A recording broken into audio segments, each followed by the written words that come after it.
Hello, welcome to today's video. I'm so excited. My name is Nikki. If you're new here, it's so good to have you. I have a 14-month-old son named Noah. I'm smiling because I'm doing a newborn must-haves, but this is a video that I always meant to do and just never got around to it. And we're approaching the 2-year mark of when I found out I was pregnant with Noah. I don't know, I'm just feeling like a little nostalgic, I guess. I ate these videos up when I was pregnant. I did so much research, and especially as a first-time mom, like there's just so much to know, and it's from these type of videos that I got so many of my must-haves and just like tried and true products and ideas and things that were just so helpful in those newborn days. Newborns really don't need that much. They just need your comfort and love, but these are things that are just gonna make your life so much easier and just make things a lot more convenient. So the first couple things I have are freebies. So these are things you literally don't have to buy but are going to be so helpful, especially if you're watching this and you're pregnant. This stuff is some things we did to help us really prepare that I just like could not recommend anymore. We have the World Wide Web at our fingertips, and something that was really helpful was really looking into sleep routines and feeding schedules when I was still pregnant, just so I could prepare. I feel like everyone says there's no way to really prepare for a newborn, and in some ways that's true, like especially if you're a first-time parent, you're just going to do it like but there's definitely things that you can do to make things easier. So this is something I dabbled in a little bit but I didn't fully invest in because I really took the advice that the newborn days are just kind of chaos and that newborns don't really follow routines. I stick by that, like I still think that that's true, but I had that in the back of my mind. So by the time it came to really needing to understand Noah's wake windows, I felt like I kind of missed the mark a little bit, and I didn't really know like when was the time to start looking into that. So that's something, if I could go back, I would have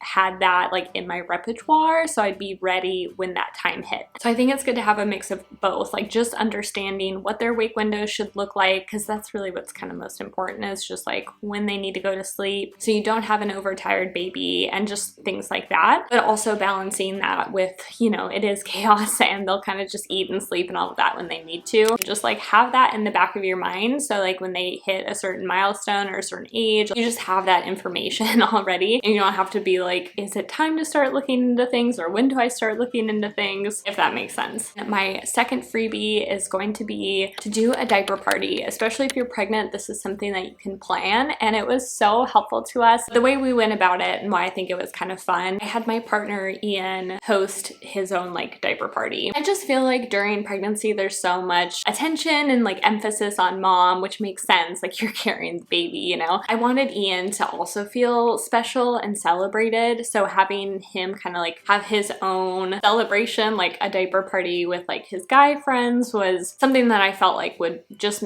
make him be celebrated as like becoming a dad. Obviously you can do it, you can have your partner do it, you can do it together, like it doesn't really matter. And what we did is we had each one of his guy friends get a different brand of diapers, and the reason that we did that was because babies have preferences and they have their preferences really early on. So some people may tell you like this brand of diaper was the best brand, but then like you try it with your baby and maybe they're sensitive to it. That's one of those ways that you can kind of like try different brands and see what works. We use the water wipes. I think it's like the 99.9% water or whatever it is. The brand is definitely more expensive, so what we ended up doing was we just got like a small pack of that, and we had a couple other brands as well just to see what would work, and Noah definitely had reactions to every other brand that we tried. I did a lot of research into this, and the water wipes kept coming up as like a tried and true recommended diaper wipe, just because there's really like nothing in it. Like it's mostly water, and so you don't have to worry about any bad chemicals or anything like that. So that is the brand of wipes that I would definitely recommend to everyone, to at least just have like a small 3-pack or something like that just to try it out. If you do end up getting brands of diapers or wipes, things that don't work for your baby, and you have extras of them, or you didn't finish a pack off of like your diapers or something, make sure to look into into donations. So there's local women's and children's shelters that can always use donations for baby items. All right, so moving on to bottles. We actually just ended up getting one brand, and that is the Ma'am bottles. And they worked so well. Like those are the same bottles we used up until we weaned from the bottle, and it worked great. The next thing I'm gonna touch on is Binkies, which is kind of funny since Noah never took a Binky until he was almost a year. Like we just had some lying around and he like grabbed one, took it, and all of a sudden he wanted to use Binkies, and now he loves them. So I got a couple different brands. I think I got the Ma'am pacifiers, and then I got the Bibs pacifiers. And I tried giving Noah a Binky like first day in the hospital because I was so adamant on him taking a Binky. I'm like full in support of them. I was a nanny for 10 years. Like I know how helpful they are, especially with like sleep and like all of that. So I tried and he absolutely refused. I ended up buying a couple more like on Amazon when he was a newborn, and he still had no interest. But now he loves the Bibs Binkies. And even if he never took the Binkies, it wouldn't be something I regretted purchasing, just because I think so many people have good luck with it. It's one of those things I just feel like is super helpful if your baby ends up taking it, even if it's like a year later. Okay, so the next thing is Burp Cloths, and I kept hearing from moms like, don't get all the cutesy Burp Cloths, like they're all just literally gonna have spit up on them. So like you do not need to get all these expensive cute ones. I'm a pretty practical person and was like very minimalist when it came to the newborn things and the things on our registry, what we got for Noah. But as a new mom, I just felt like I had to get him just a couple of cutesy ones, and it was so unnecessary, but I get it if you want to like get some cutesy ones. The ones I recommend that are our tried and true are the muslin baby cloths. We just got the white ones. Anything white is super nice, like bed sheets. Spit up is white, like milk is white. Getting anything that's like darker or whatever is just gonna show stains. I think we started off with 12, and then I think we ordered like another 12 pack a little bit later on. All right, and then in terms of swaddles, this was something that I also did a lot of research into, and just knowing myself, I was like, I don't want to go through the trouble of having to do like the traditional just like blanket, like swaddle blankets. It's not like it's that hard. You can YouTube it. They teach you how to do it at the hospital. But I just felt like that's gonna be too much, especially in the middle of the night when I'm like exhausted and he like wakes up and I need to change him and then swaddle him back. And even when they wrapped him in like the swaddle, like regular blanket at the hospital, I feel like he just broke free from it and like it just didn't hold very well. I got the Halo sleep sacks. I just got them off Amazon, and those were so great because it's literally a zipper, no buttons, and then it's Velcro. It keeps them nice and tight. I ended up purchasing those, and then I got the Love to Dream Swaddle Up sleep sacks as well, just because I wasn't sure if he was gonna want to be like swaddled up. So the ones, it keeps their hands up like this near their head, and some babies don't like being swaddled like with their hands against their chest or whatever. I'm like, I don't even remember. Noah didn't end up like having his arms up by his head. He wanted to be like traditionally swaddled, I guess. So the Halo ones ended up working out for us. The other thing with the Love to Dream ones, maybe just because newborns are so small, but I felt like the zipper was like really up his neck and like just seemed uncomfortable, and I was just kind of worried about it being too tight around his neck. The Halo sleep sacks come with a fleece version because Noah was a winter baby and we had some cold nights, and the fleece swaddle worked so great, kept him nice and warm. Like with newborns, you always want to make sure like they're not too hot, not too cold, and they're also nice because they're transitional. Once they're 3 months or rolling, whatever comes first, you can start like bringing their arms out of the swaddle, and then it'll still stay like zipped and velcroed around their body. So it's nice, like it can last for a while with them. My next must-have is going to be the Tubby Todd lotion. Most babies will have baby acne, and Noah definitely had baby acne, and I would try putting like breast milk on it, which I felt like sometimes worked and sometimes like didn't work. So I don't know, that's something you can try though. It's a little tip for you. But the Tubby Todd stuff helped immediately. Like it wasn't something I had purchased right away, and then I like ended up getting it probably when he was like a week old or something, and like immediately it cleared up his baby acne. So that stuff was so great, and I just wanted something that would be gentle enough to put on his face and body. Kind of like adults, we have our body lotion and then we have our face lotion, like a moisturizer. Like you're not gonna put your like cocoa butter on your face, you know? It worked great as a lotion, but also so great for the baby acne, so definitely recommend that. Another ointment that's really great, not really for baby acne, but just for other things is Aquaphor, and that is what we would use when we changed Noah's diaper. After every diaper change, like before we'd put a new clean diaper on, I would put Aquaphor on him because I heard that that helps prevent diaper rash, and that worked so well for us. I could not recommend that enough. It just keeps everything like moisturized and can help like prevent chafing and things like that. And then in terms of changing pads, I almost didn't go with this one because I was like, this is so overpriced. I'm not gonna do this. But it's the Kikaru changing pad. It's definitely pricey, but I cannot recommend it enough. And they have so many of these on Facebook Marketplace and OfferUp, which sounds like kind of gross, but they're usually in such great condition because they clean so well because they're made of silicone, I believe. Whereas most changing pads, it's like you put a sheet or something and you're gonna get all kinds of fluids on the changing pad. So having to like constantly wash the changing pads, it's just a whole thing. They're also really big. Like I remember putting Noah on it as a newborn and he was so tiny on it. And now we still use it and he's 14 months and it's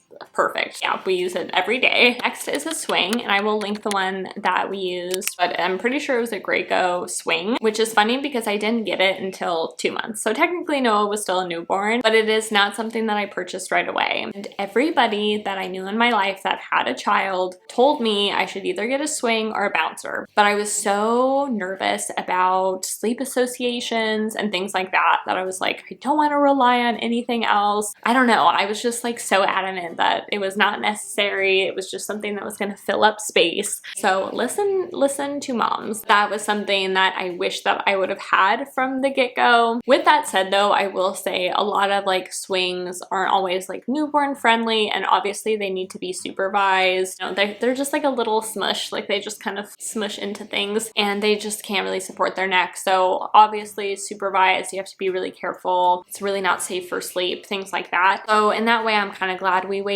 just because I wasn't always worried about that. I got a swing in desperation at 2 months and it was one of the best decisions I ever made. It helped so much to calm Noah down and get him ready for sleep. We put him in that before a nap time and he'd fall asleep, and then I'd transfer him to the crib, and it just worked so wonderfully.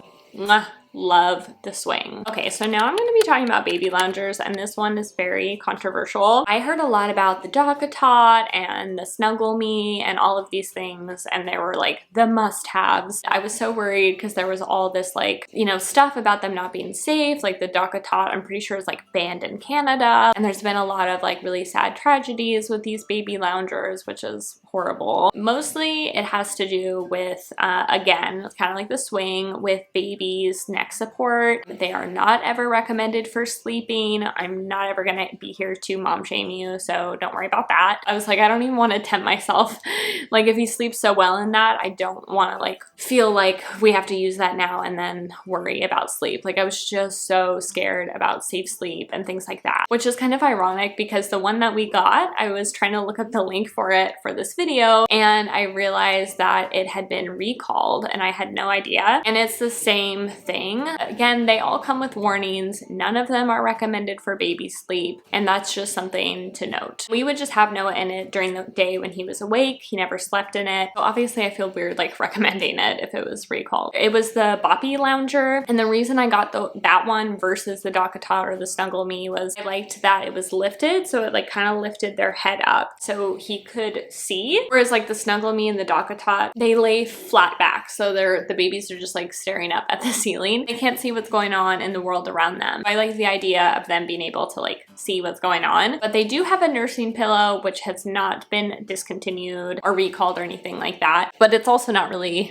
like a baby lounger in the same sense, but it's something you can kind of like lean them up against or something to just kind of like keep them there. But yeah, so I would just say do your own research, do what makes you feel comfortable, and obviously just like be careful and all of that. But it was something that was helpful for us just to like have somewhere to sit him down, and that he could also kind of see what was going on around us, and that like I could be hands-free but also always supervising him, of course. Okay, next is baby monitors. So Noah's napping right right now. I have this one. It's the Dr. Meter one on Amazon. I love how big the screen is, so we get like a full, like good view of him. It's such a clear picture. Another reason why I really like this one in particular is because it doesn't connect to Wi-Fi. I was really nervous because I had just heard so many scary things about like baby monitors that are connected to Wi-Fi because they can be hacked. So anyone can hack into them. That just freaked me out. So I wanted something that did not connect to Wi-Fi, and that's the reason we went with this one. But I love it and I cannot recommend it enough. Obviously, we still use it to this day. Okay, next up is the Hatch sound machine. I know everyone talks about this one. I think just because it was so recommended, so highly talked about, that was kind of the one we ended up going with, and it also just had really great reviews. So I just didn't hear anything negative about it. And then I'm also going to recommend Blackout Curtains. So same thing, helps with sleep. We still have Blackout Curtains in Noah's room now, and along with the sound machine, and those are things that just really set him up for a good solid sleep. This one is one of my favorites. I'm so excited to talk about it, but it's an electric nail file. We got ours on Amazon. The electric nail file saved my sanity because I was so nervous about baby clippers and accidentally like injuring him trying to clip his nails. Kind of tickles a little bit when it gets on the skin. It doesn't hurt. Noah still thinks it's kind of like funny when we clip his like nails with it, or when we like,